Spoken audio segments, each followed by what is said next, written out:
Welcome to the Starzology Astrology Podcast.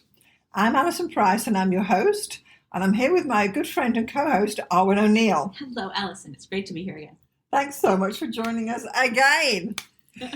So in this episode, we're actually going to be talking about the VERTEX. Yes. So the VERTEX is a point in astrology. It is often referred to as the third angle. Yeah. After the ascendant and the midheaven, and we're going to go dig around in that a little bit. And this was actually a request we had from one of our listeners, one of our mega fans who wanted a little bit more of a dig deep into the VERTEX. So we're gonna do a dig. I don't know how deep we're going, but we're definitely going to be dig into the VERTEX. Yeah.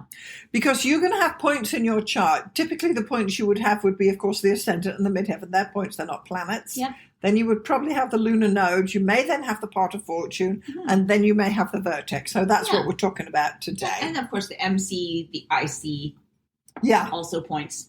But this is one of those weird calculated points. It is, and thank God for computers because you can't even imagine. You don't even want to be doing this by hand. Mm-hmm. So technically, let me give you the definition. So the VERTEX is found at the intersection of the ecliptic in the west and the prime vertical. Mm-hmm. Now, you can dig around and find out more about that for yourself because this really does come under astronomy for astrologers. Yeah. But the point is that it is an actual measured position in each birth chart. And then that's the VERTEX. So that would be on the west of the chart near the descendant. Yeah. And then you would have the anti-VERTEX or the contra-VERTEX on the other side of the chart. But we don't bother about that. We're really interested in the VERTEX on the west. Yes, we are. And on the website, I've actually got a handy-dandy little diagram I did here. Oh, that's lovely. And this is the image that's actually, technically, you can get it on your mugs and your T-shirts because I've got it on my Redbubble because... If you're a VERTEX super fan. If vertexes are your vertices are your jam. If VERTEX is your thing, we've got this fabulous diagram that needs a bit of, you got to have a look at it and you've got to know your stuff. Yeah. But anyway, that's the difference. So there is a difference here between the descendant and the VERTEX. They are generally, even though the VERTEX is always on the west, near the descendant, it's not necessarily anywhere near it, but it will be on that a totally side. Different sign. Yeah. Yeah. So the idea is that the VERTEX is usually in the 5th, 6th, 7th, or 8th houses. Only in all of my practice have I ever come across two people who had their VERTEX in the 4th and the 10th. And you have to be born above 60 north to get these very high latitudes to get this skewed chart. And then we've got a problem with Placidus anyway. Yeah. But don't worry about it. So So these four houses is 5, 6, 7, and 8. Of course, that is the we triple division. Yeah. So it's all about what we do together, what we are up to, and so on. Yeah. So there's a way to look at this when we call it the third angle. And the simplest way that this can be said is that your ascendant is what you are. Yeah. Your midheaven is what you do. Yeah. And your VERTEX is what is expected of you. Interesting. So it's a different vibe. Yeah. And that's why it's really way down. This is definitely advanced natal astrology where you're coming through this. I do have a few VERTEX keywords and we'll definitely dig some more out. It's the opening and closing of doors, this position of your VERTEX. Interesting. It's a place where people arrive and leave from your life. Okay. It's a place where events can start and finish. Okay.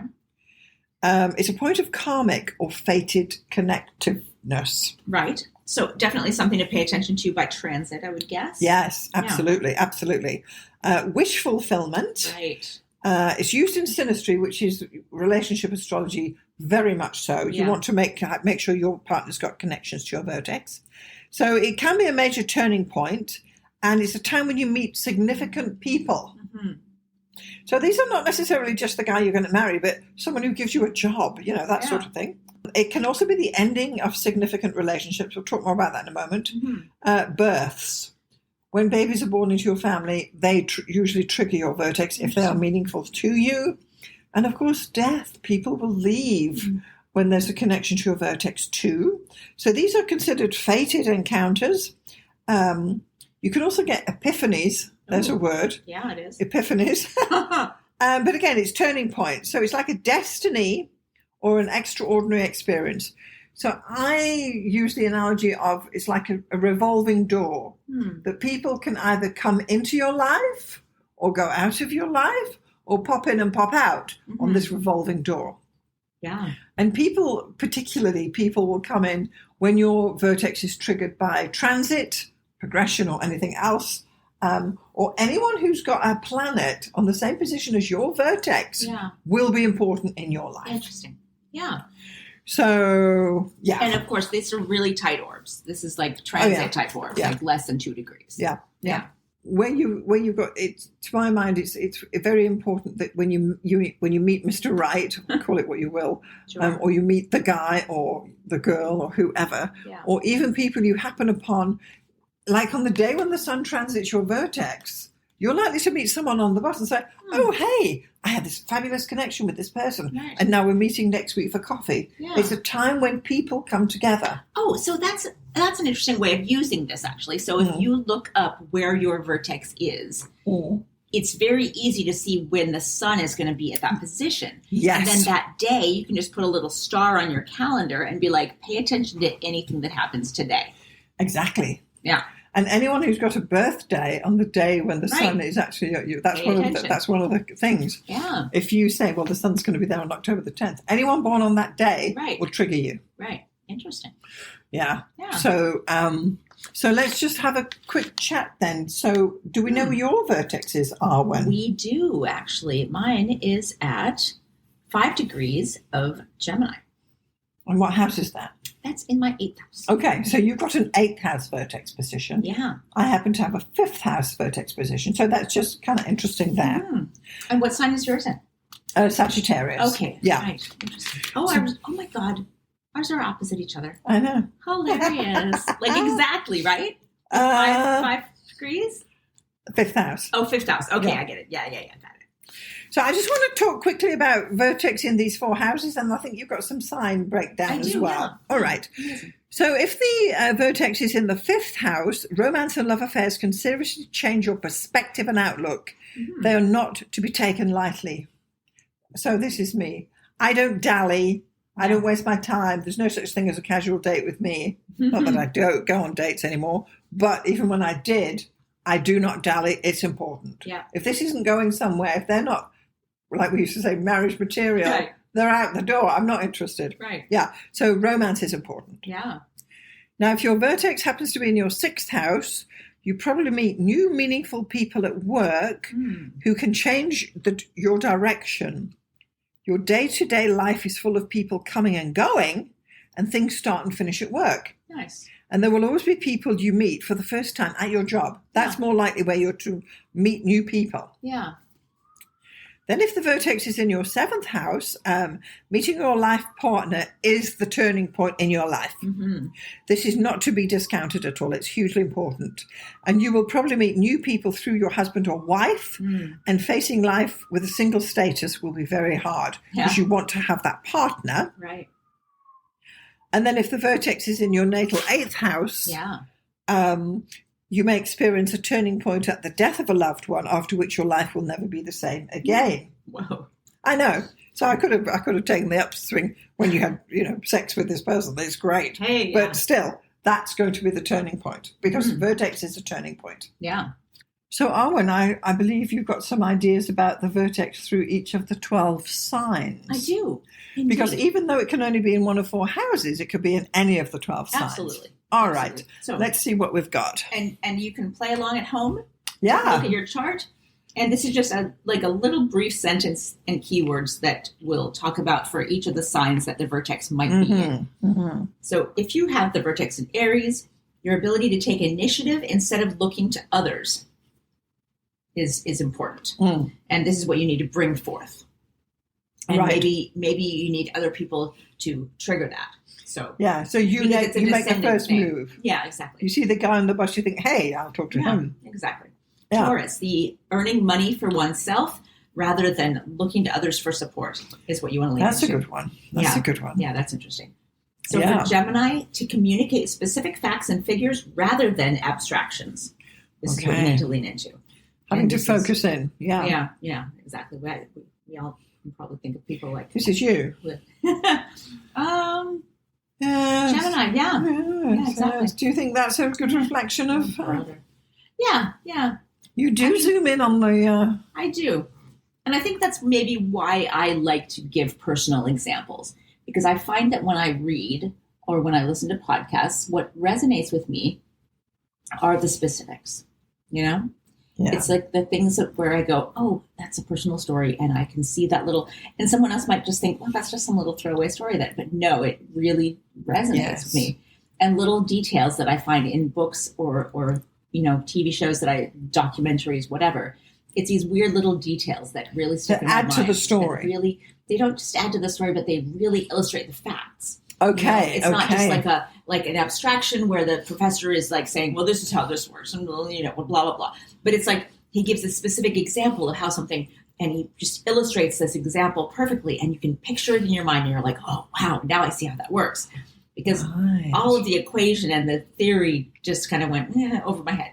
But if you zoom in on some little example, you're like, oh, wow, now it's fixed in space for me, Yeah. And it's interesting because with your vertex actually being in Gemini, that means that Mercury is the dispositor of it. Yeah. And therefore, you probably make those initial connections through chitter-chatter. Oh, yeah. Which I do know you're kind of good at.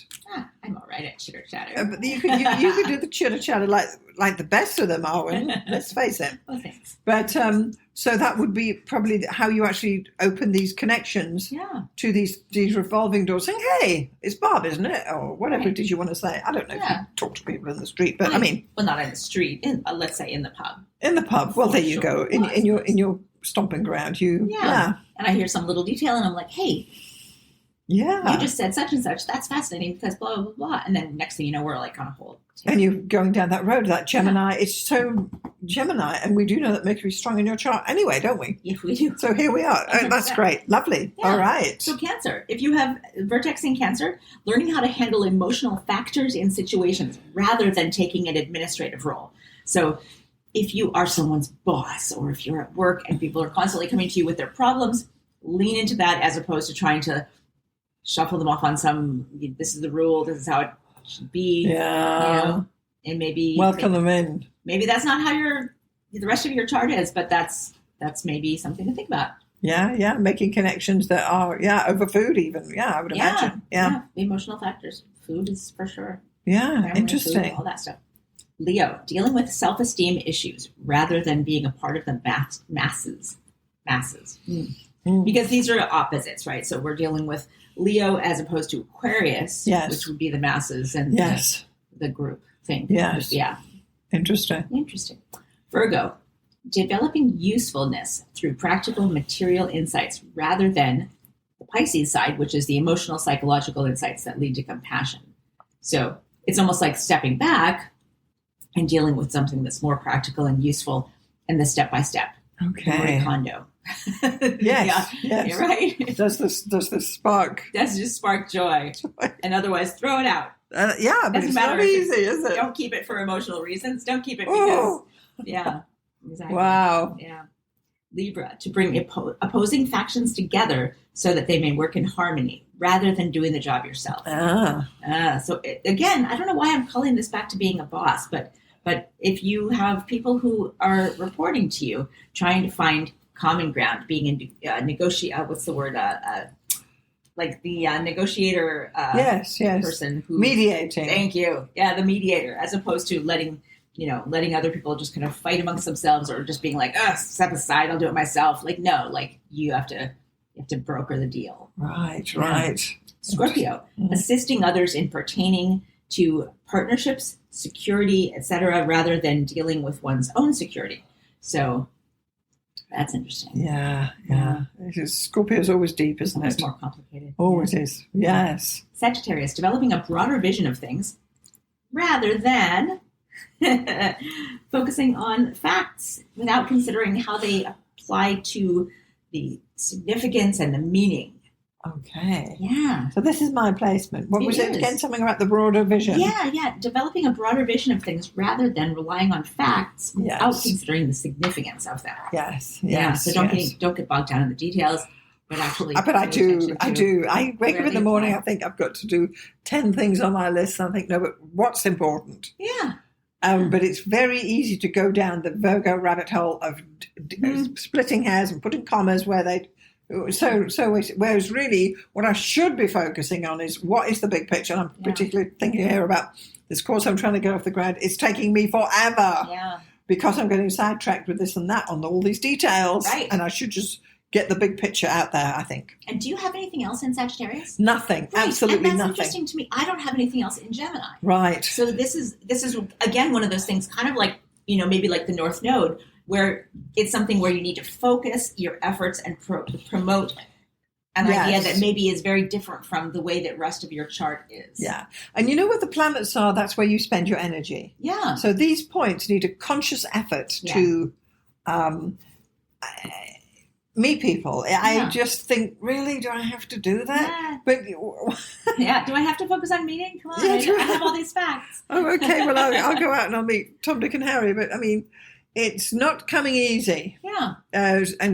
But then that's when you get to meet other people with broader ideas, different viewpoints, who perhaps, and we had dinner the other night with someone who was saying, why don't we talk about this? I thought, that's a good idea. Let's bring that into our podcast. Exactly. So you do get different perspectives rather than just this narrow focus that can sometimes come in. Yeah, for sure. And I mean, astrology kind of has a built-in meaning-seeking goal orientation. Yes. So, we can just spout facts all day, which is one of the things that we love, having lots of Virgo in both of our charts. I know. But what's great is that we do know it resonates with people. We do know that people are finding meaning in it. And that's super wonderful for us. It is.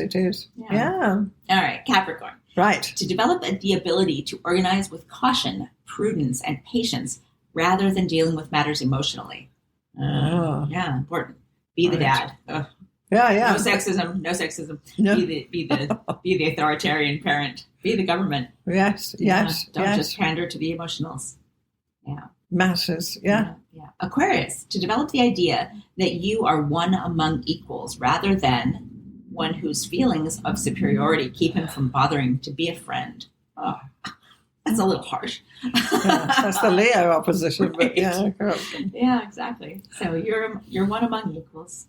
Yes. Yeah. Okay. Pisces, to develop selflessness and emotional or psychological insights rather than the practical material insights, which is the Virgo opposition. Yes. Yeah. Yes. And this is interesting, and we'll just get you to quote the author and the name of that book because we'll put a link below. Yes. But what she's doing is she's reflecting the vertex, which is the dominant thing, and then mirroring it against the contra-vertex, which is much less important than the main vertex. It's very much like the North Node and the South Node oppositions. So this is from the Vertex, The Third Angle by Donna Henson.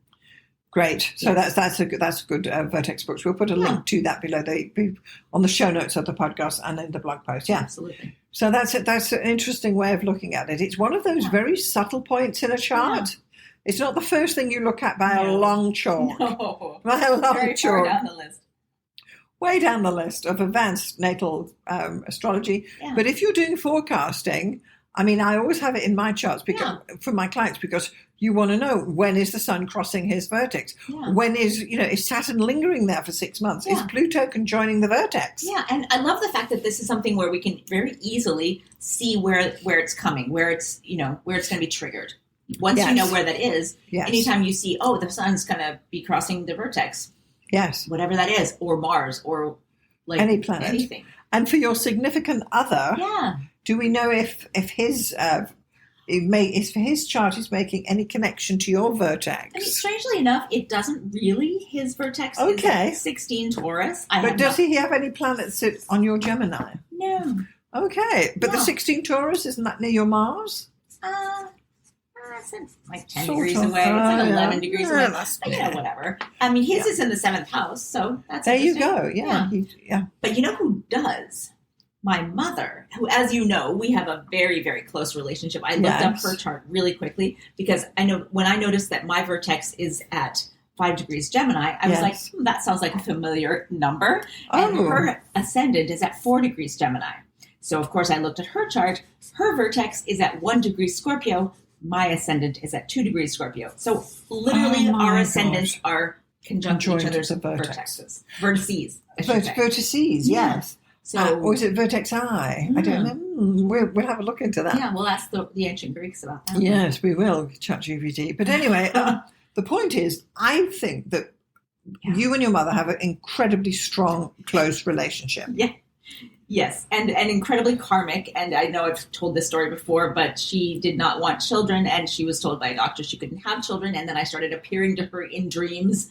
No, you haven't told this story. Oh gosh, before. Well, yes, I began to appear to her in dreams, and I was like, "Hey, you're my mother. Let's get you pregnant. This is happening." And she was like, "I can't have children. Like, you'll have to find someone else." And then she did get pregnant, and she, to this day, insists that she remembers having dreams that she knew exactly what I would be like. So, yeah. And my little joke is the Immaculate Conception coming through. I know. My little joke is that that's the only reason to have children. No offense to anyone else who's had children in life, but I don't have children. And it's because no little girl ever came to me and was like, knock, knock, you're my mom. Let's get it going. Right. So, yeah, that's why I haven't had children. That's right. And will not. Because, why? That train's left the station, or what do they say? Yeah, that ship has sailed. That ship has sailed. Exactly. But, thanks, Mother, for accommodating. But it's crazy that you've got this super, super tight connection to your mother. And also, I do know that it's mutual. Like, you have met people through your mom that you've kept in your life. Oh, God, yeah.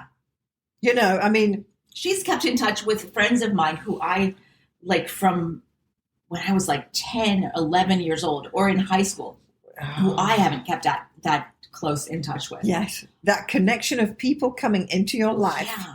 So she would have met people that were your friends via you, and you have met people that were her friends via her, and I too have now met friends of hers via, it's this whole conduit, this crazy. What degree is her son in Sagittarius? It's 5 degrees Sagittarius. Oh, okay, yeah. 4. No, it's literally right opposite her ascendant, which is hilarious. It's right opposite in the 7th house, so it's couldn't be closer to in exact opposition. So that's interesting. So I do believe that people who are closely anyone you hang out with, you've got to have that vertex connection. Yeah. And that's why you want to look at, who's got a sun at whatever the degree that is, 8 degrees Gemini, or whatever, 5 degrees Gemini. Yeah. That must be in sometime in May or June. Yeah. And anyone born on that day is going to make a connection to your chart via that vertex. Yeah, just pay attention to what's going on that day. Yeah, it's so important. And if you've got these outer planets lingering and loitering, Pluto's in 1 degree and it's hanging there for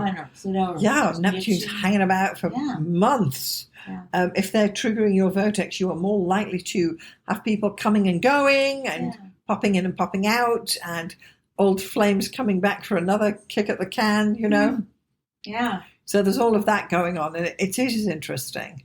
I think that there is something about past lives too, where people from previously may even come through to you through your dreams and so on, if you're sensitive to that. I'm not, but I've heard it's happened. For sure. And it's one of those interesting things too, where you may be like, what was that about?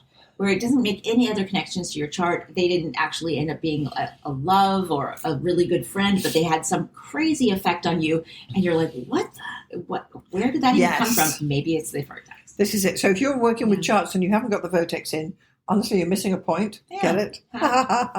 So, put it in. You don't need to look at it every 5 minutes, but be aware, particularly with your personal relationships. Yeah.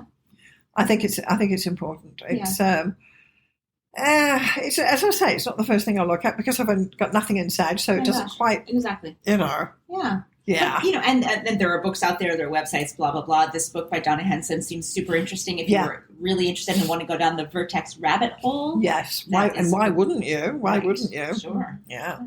So interesting. Yeah.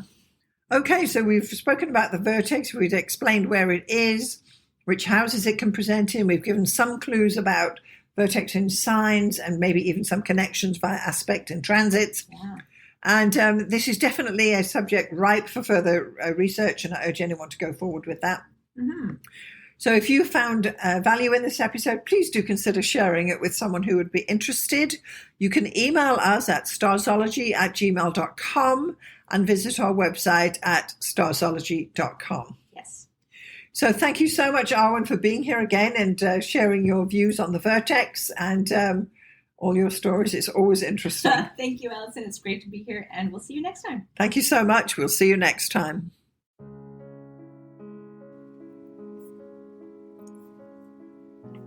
Thanks so much for getting this far through the episode. I just want to take a moment to tell you about the two main options of my astrology services. So the first one is coaching. If you are an aspiring astrologer, and by that I mean someone who's perhaps a hobbyist astrologer or someone who's learning astrology or a student, or you've got a few books and you've been doing it for a while, but perhaps you need a little bit of help to bring it all together, then maybe getting some astrological coaching from me would be the answer for you. The astrology coaching I offer is a 1-hour session on Zoom, and it's tailored to answer your particular questions. For example, if you have issues with natal chart readings, we can go there. Or if you're having problems working with your forecasting, we can go there. Or even basic astrology stuff, or even getting yourself organized for your astrology business. The idea is that astrological coaching will answer your particular questions. It's tailored specifically to you and where you are in your astrological journey. And I'm happy to help you out with some guidance about how you can get going, what to focus on, and what to dismiss. So that would be the astrological coaching for people trying to learn astrology. The second astrological service I offer is consultations. So this is for someone who perhaps doesn't know anything about astrology, but they just want to have their chart read or get their chart done. Call it what you will. So once more, this is a 1-hour consultation over Zoom. I will interpret your chart, tell you about the main features, tell you about where the energy is flowing, and all the rest of what is entailed in a thorough natal chart interpretation. I can also add in some forecasting in there too, bearing in mind we only have 1 hour. So just in summary, I've got coaching for people who want to learn astrology, and I've got consultations for those who want to get an astrology reading done. I'm Alison Price from Starzology.com. Thank you so much for listening. We'll see you next time.